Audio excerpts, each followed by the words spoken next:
Hey guys, apa kabar? Balik lagi sama saya Gusti Adi dan Anda sekarang ada di acara Ask Gusti Show. This is episode 12.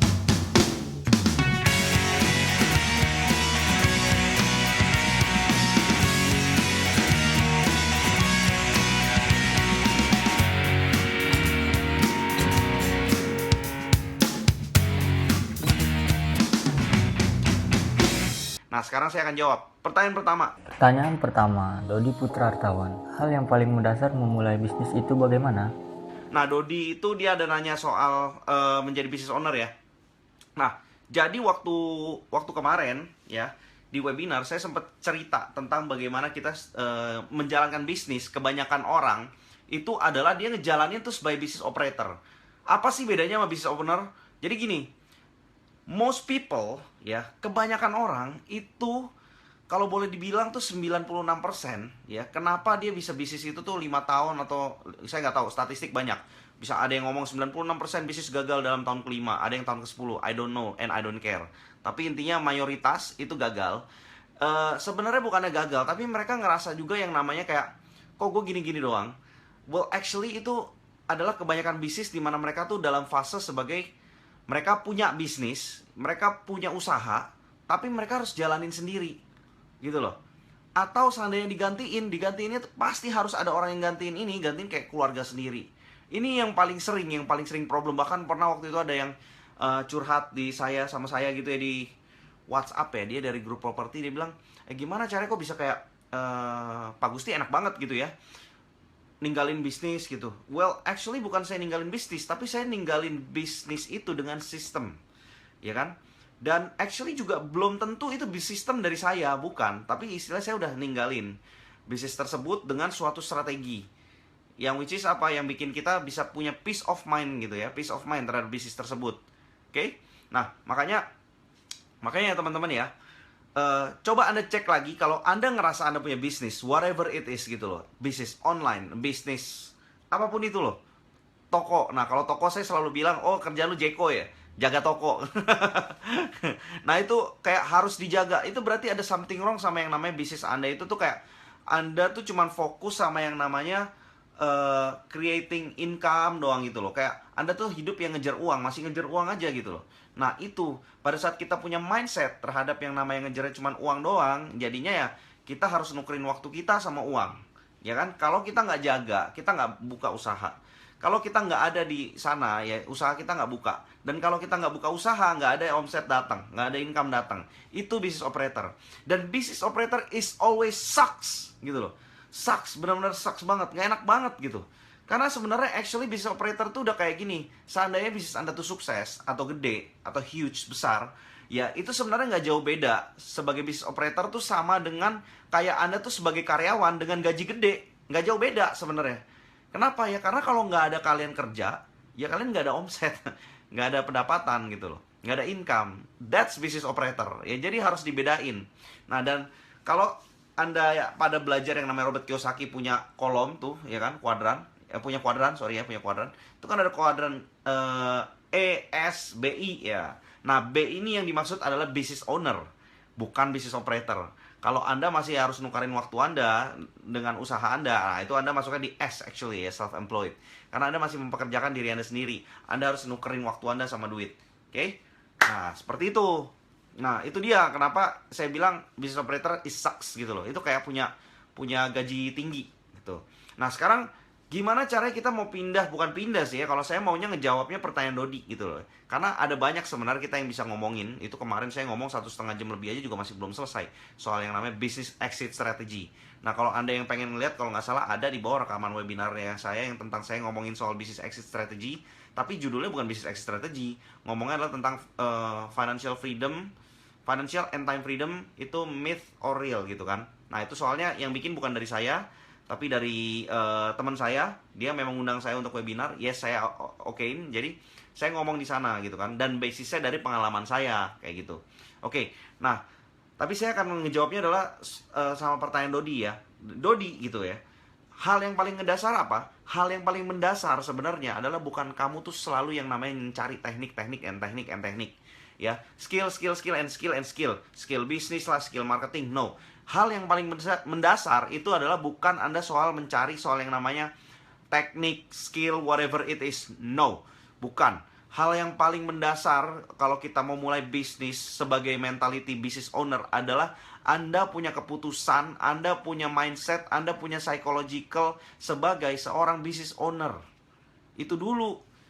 Kenapa? Ya kalau misalnya kita sebagai business owner, ya kita tuh harus bisa yang namanya ngerelain, yang namanya ngiklasin. Bahwa standarnya orang itu nggak mungkin sama standar kita gitu loh. Yang bikin problem antara business owner sama business operator adalah masalah mindset actually. Ya, kita tuh selalu nggak pernah bisa yang namanya gini loh. Kalau jadi business operator, selalu kecenderungannya adalah kita berusaha mencari orang yang sama seperti kita. Sama kayak kita. Cara kerjanya sama, cara pikirnya sama. And the bad news is, orang tersebut nggak bakal pernah ada. Sehingga selalu orang siapapun nggak akan pernah cocok. Nggak akan pernah, tapi dia apa? Pasti selalu ada kelemahan yang bisa Anda ngomongin gitu loh. Ya, kenapa? Karena Anda selalu berusaha mencari orang yang sama seperti Anda. Dan the good news is, ya orang yang sama seperti Anda ya cuma Anda gitu loh. Bukan good news sebenarnya, bad news juga. Oke, bad news ya. Nah itu dia, makanya kalau misalkan kita memang punya mindsetnya adalah sebagai business operator, we never care. Kita nggak pernah peduli soal hal-hal kayak begitu. Ya, kita tuh lebih care-nya itu adalah sama standarnya kita sendiri. Gitu loh, standarnya kita sendiri. Boleh nggak sih di usaha kita bikin standar untuk usaha? Yes, boleh. Tapi standar untuk usaha, bukan standar kerja. Ya, kita sebagai orang yang kan gini, setiap kali kita mulai bisnis, biasanya tuh kita tuh bisnis, kita yang jalan, kita yang turun tangan. Kalau saya sih enggak sih ya. Tapi ada beberapa bisnis kayak yang sekarang nih. Sekarang saya juga mau start up suatu bisnis yang baru. And itu ya oke, saya turun tangan. Tapi nggak semua bisnis saya dari awal pas lagi kita mulai bangun ya turun tangan. Enggak sih. Itu. Ya. Nah, kebanyakan orang pasti kan turun tangan. Abis itu mereka akan cari orang lain untuk bisa ngegantiin mereka. Ya nggak? Bener apa bener? Ya. Nah kalau bener, ya ngomong dong, komen dong gitu ya. Nah itu yang jadi masalah. Abis itu kita pada saat kita mau nyari lagi, ya mau nyari pengganti kita cenderung nyari yang sama kayak kita. Ya itu dia problemnya, nggak akan pernah ada. Kita harus ngerti bahwa yang namanya ini ya, standar manusia, setiap individu itu pasti beda. Nah yang penting adalah bagaimana kita bisa create satu emotional state yang sama. Kita punya visi yang sama, misi yang sama kalau istilahnya orang yang standarnya lah ya. Ya, ke arah yang sama. Nah, itu baru enak kayak gitu. Tapi Anda respect sama standarnya mereka, standar mereka kerja kayak gimana, ya. Nah, itu mentality sebagai business owner itu harus bisa ngiklasin hal-hal yang kayak begitu. Itu salah satu hal yang paling mendasar. Itu dulu. Kalau saya ngejawab pertanyaan Dodi adalah itu. Saya ngomongin lagi ya soal business owner ya. Daripada ketimbang kita mikirin gimana strategi, sistem yang paling mendasar itu dulu. Anda bisa punya mentality sebagai ini ya, ninggalin Anda punya bisnis, ngerelain, ngeikhlasin gitu loh. Bahwa standar orang lain itu pasti beda. Nah, kalau sistem sebenarnya itu mudah, cari contekan aja. Gitu loh. Kalau saya selalu kayak gitu, cari siapa yang udah bisa yang namanya bisa ninggalin, siapa yang udah create the best system yang bisnisnya itu bidangnya sama yang kita lagi jalanin gitu kan. Seperti itu. Jadi, ya save the trouble lah. Save the trouble, ya. Saya nggak tahu apakah ini yang ngedengerin saya ini adalah orang-orang yang dari big companies ataukah yang UKM. Tapi my guess adalah mostly adalah orang-orang UKM, ya, atau orang-orang yang employee yang memang pengen keluar. And I respect that. But sometimes untuk jadi kaya juga belum tentu harus keluar dari kerjaan kok. Tetap ada caranya untuk kita bisa kaya, tapi kita juga tetap bekerja. Karena menurut saya pribadi, definisi financial freedom adalah kita bisa ngelakuin apapun yang kita mau, kapanpun yang kita mau, dimanapun yang kita mau, ya, dan bagaimanapun kita mau, dengan siapapun kita mau. Nah, itu financial freedom. Jadi kalau misalnya kayak mama saya itu dosen, saya bilang, ya, dia udah capai yang namanya financial freedom dia. Karena dia tuh, kalau dia nggak ngajar kayaknya aneh gitu, sengsara gitu. Kalau di rumah nggak enak banget gitu loh. Nah, itu standar financial freedom gitu ya. Sebenarnya susah, itu juga mindset loh. Jadi itu mindset. Jadi sebelum kita ngomong kita mau percaya, kita istilahnya bilang kita mau percaya sama orang, kita memang harus kasih kepercayaan sama mereka. Karena gini, kita pada saat udah mulai sama yang namanya ragu, sama yang namanya ngasih kepercayaan yang bisa dipercaya, itu aja, itu udah ngevonis bahwa mereka nggak bisa dipercaya. Ya, saya pribadi, saya membiasakan dengan yang namanya selalu ngasih empowerment. Something yang saya nggak suka kerjakan, saya ngasih empowerment sama mereka untuk kerjakan. Oke, ini saya percaya sama kamu. Oke. Dengan begitu, ya, entah kenapa, entah ajaib atau gimana, saya baca di buku ini. Ya, kalau nggak salah ini, Smarter Faster Better. Ya, ini kayaknya kebalik ya, mirroring gitu ya. Nah, ini di buku ini ya, itu di awal-awal dia ngomong kok, saya ingat banget dia ngomong di awal-awal, cuma saya agak nggak terlalu ingat di bagian mana. Ya dia ngomong soal yang namanya bahwa pada saat kita ngasih loyalty kita, maksudnya kita kasih kepercayaan, kita kasih empowerment sama mereka. Ya, uniknya statistik ngomong bahwa loyalitas mereka itu meningkat. Memang istilahnya mereka tuh merasa bahwa mereka tuh dipercaya, di acknowledgement, dikasih pengakuan gitu loh. Karena yang dibutuhkan sama yang namanya karyawan itu bukan yang namanya gaji gede doang. Ya gaji gede iya nggak? Iya. Cuman mereka lebih ke arah survival dulu.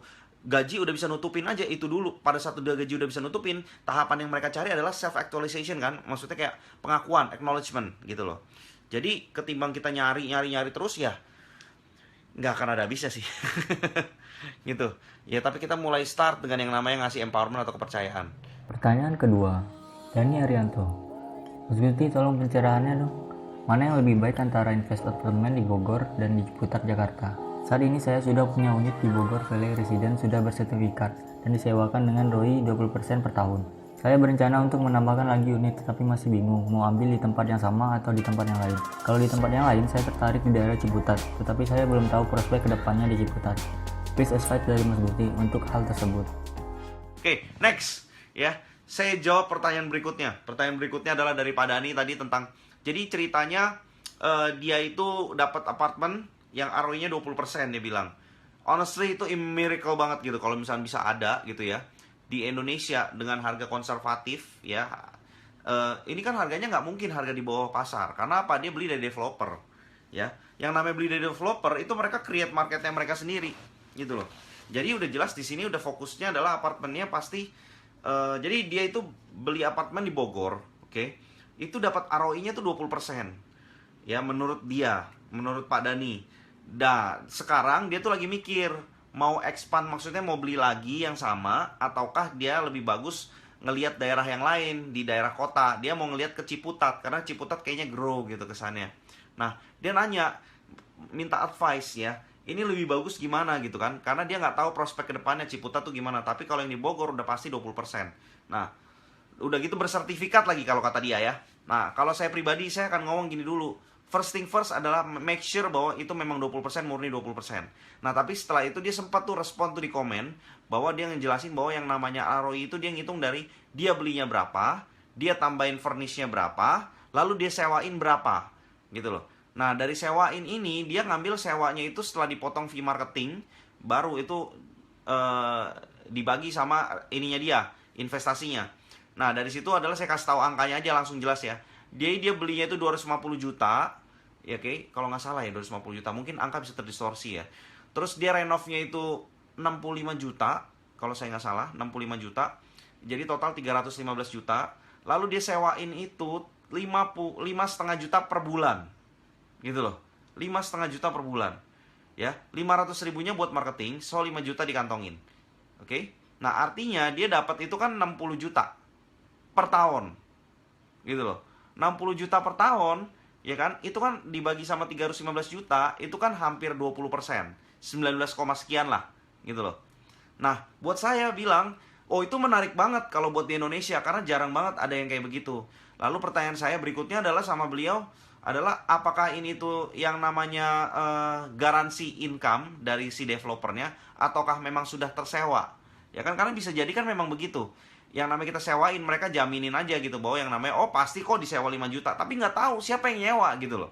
Itu sering banget terjadi trik yang seperti itu developer dalam hal ngejual. Mereka ngejual ngejanjiin bahwa pasti tersewa dengan harga segini, ya kan? Dan mereka ngegaransi selama 2 tahun, ya. Tapi cara developer tuh agak-agak tricky, ya. Mereka yang nyewa sendiri dan itu duitnya istilahnya dibalikin dari duit Anda.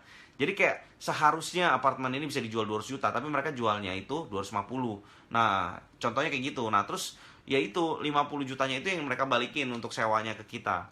Ya, itu that's what happens. Itu yang mungkin terjadi gitu loh.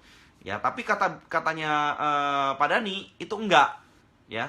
Ya, honestly kita harus cek. We have to check. We have to validate. Karena kalau memang benar, jujur ya, saya bilang, wah tak borong aja satu gedung.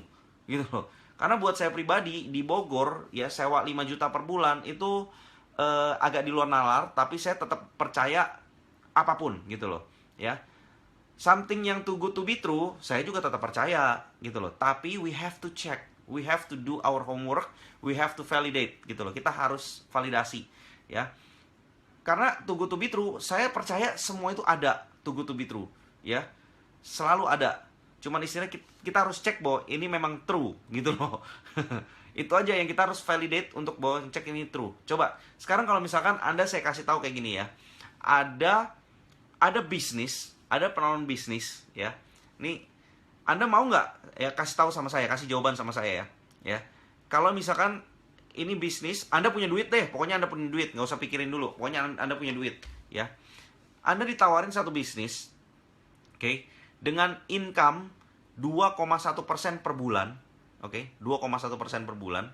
Jadi kayak misalkan 1M, Anda dapat 21 juta per bulan, ya. Anggap aja seperti itu.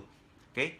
Nah, itu kan standar, ya kan? Tapi sekarang kalau misalkan Anda dikasih jaminan bahwa minimal segitu, tapi kalau maksimalnya kita nggak kasih angka. Jadi maksimalnya tuh bisa mentok terserah. Mau 50, mau 60, Anda tetap terima. Tapi kalau misalkan sampai bisnis tersebut angkanya adalah di bawah, jadi kayak penghasilannya ternyata 10 juta. Nah, selisih 10 ke 21 jutanya, 11 juta, itu kita yang tanggung. Ya, yang nanggung adalah orang yang manajerial, yang manajemen. Menurut Anda bagus apa bagus banget kalau dikasih jaminan kayak gitu? Ya. Lalu dikasih jaminan lagi, kalau seandainya 6 bulan berturut-turut performanya tetap turun kayak begitu, mereka akan beli balik, akan buy back dengan harga yang Anda invest. Menarik gak? Too good to be true gak? Iya gak? Too good to be true gak? Gitu. Kan agak something yang ya bagus banget, ya gak? Ya kan? Salah satu bisnis saya dealnya seperti itu. Dan itu memang ada. Gitu. Pada saat kita percaya bahwa something yang too good to be true itu memang sometimes true, ya yang penting kita validate aja, kita cek dan semua on paper. Why not? Kenapa nggak? Makanya kayak yang ini, beliau bilang kayak begitu. Wah, serbu, hajar, ayo. Saya bilang sama tim saya, fokusin ke sini dulu, validate data. Kalau beneran ada, semua kita borong. Kayak gitu. Semua. Saya bilang kayak gitu. True story. Anda bisa tanya. Kalau misalkan nanti ada di sini, misalkan ada orang saya, staff saya dia misalkan di sini join gitu ya. Nanti biarlah dia yang komen gitu. Saya memang nyuruh kayak begitu. Ya. Nah, tapi saya balik lagi ke pertanyaan Pak Dani. Please advice-nya, kalau saya bilang, jawaban saya, advice apakah harus ngambil apartemen Bogor yang ROI 20% ataukah lebih bagus kita cari prospek di Ciputat gitu ya. Nah, jawaban saya Pak Dani ya, ini advice dari saya adalah lakuin dua-duanya. Karena orang kaya itu nggak pakai pilihan atau. Kita itu main dua-duanya dan why not? Kenapa enggak semuanya? Gitu loh. Ya kalau saya pribadi pasti saya akan ngomong kayak begitu. Kenapa? Ya itu mindsetnya kaya tuh seperti itu. Dua-duanya. Ya kenapa enggak? Kita juga terusin yang namanya invest beli apartemennya. Oke, apalagi sertifikat lagi. Ya, pengakuan Pak Dani adalah udah dapat sertifikatnya, artinya syarat title-nya udah ada. Ya kan? Nah, ini yang something kita harus cek. Karena siapa tahu ternyata bukan syarat title, nggak taunya hak sewa. Hak sewa 20 tahun, ya udah pasti emang harus habis. Tapi tetap kalau hak sewa 20 tahun, saya pun mau ngambil kalau memang beneran 20%. Kenapa? Lah 20 tahun kita 5 tahun balik modal kok. Gitu loh. Ya kan kita jadi nikmatinnya kan enak tuh. Ya kan 15 tahun. Gitu loh. Ya nggak? Tetap pasti saya gitu. Tapi intinya kalau legalitas di situ aman, ya kan? Artinya memang valid, memang jelas, and then memang returnnya kayak begitu. Aduh, tak borong beneran satu tower tuh tadi katanya Pak Williama ya. Pasti tak borong, ya. Gampang kalau soal nyari duitnya mah itu memang udah mindsetnya udah kayak gitu kalau saya. Nah, terus tetap sambil kayak begitu, tetap kita cari yang namanya opportunity di Ciputat. Kalau misalnya Anda believe, punya kepercayaan bahwa Ciputat ini pasti akan grow. I don't know, indikator Anda apa? Nah, so di Ask Gusti kali ini, saya akan kasih tips. Ya, honestly, kalau kita ngomong properti, salah satu key indikator di mana saya ngelihat bahwa ini bisa naik apa enggak adalah salah satu yang saya suka lihat adalah indikator ini. Yang namanya pertambahan penduduk. Nah, itu salah satu yang saya juga suka lihat. Lalu, pertambahan penduduk ini bukan berarti dari angka kelahiran ya, tapi juga dari yang orang masuk juga, kayak gitu loh. Nah, terus itu penting buat kita ngelihat sebenarnya. Buat kita lihat, kenapa? Karena semakinnya ada yang namanya pertambahan penduduk, artinya di sana tuh ada aktivitas, ya. Nah, terus kita lihat juga yang namanya accessibility. Nah, itu soalnya mempengaruhi banget sama yang namanya kegiatan ekonomi di sana. Itu kalau susah, jangan. Ya. Tapi kalau mudah, memang jalur daratnya aman, semua ada, good, why not, gitu kan? Ya, seperti itu. Nah, Ciputat gimana? Well, Ciputat actually saya pribadi ngelihat bahwa yang namanya Jakarta masih oke banget sih. Masih oke. Ya. Jabodetabek mostly itu oke kok. Kenaikannya apresiasinya lumayan bagus. Kalau kita ngomong kenaikan. Tapi kalau kita ngomong ROI, nah itu berat. Ya, karena kalau disewain Anda harus pakai satu cara yang lebih kreatif untuk bisa create ROI yang agak bagus. Oke? Nah, great. Oke. Nah, itu aja dari saya. Ya, wes. Oke. Kalau if there is ini nggak ada question lagi, it's okay. Buat teman-teman yang ketinggalan nontonnya, mungkin nontonnya recorded, Anda bisa yang namanya ninggalin pertanyaan Anda. But if you share, saya akan nanti jawab langsung di komen. Kalau pertanyaan yang bagus, saya akan jadiin yang namanya topics atau istilah pertanyaan yang akan saya jawab di Ask Gusti next episode, oke? Okay? And ini udah mau akhir September, saya udah mau ini juga close untuk yang $1 membership saya. Kalau misalnya Anda pre-order buku saya, dapat $1 membership per bulan selama 2 bulan. Nah, itu tim saya belum nge-packaging satu produk ininya.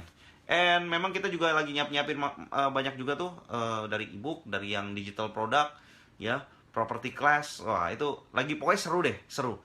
Just wait next month. And then buku saya juga udah punya ghostwriter, tinggal saya nyari, katanya disuruh nyari waktu semedi. Dia bilang 1 month delivery, jadi 1 bulan dia bisa selesaiin gitu kan. So everything on track di dalam ini ya. Thank you for all yang udah watching di sini. Bye. I'll see you guys later. Okay? Bye.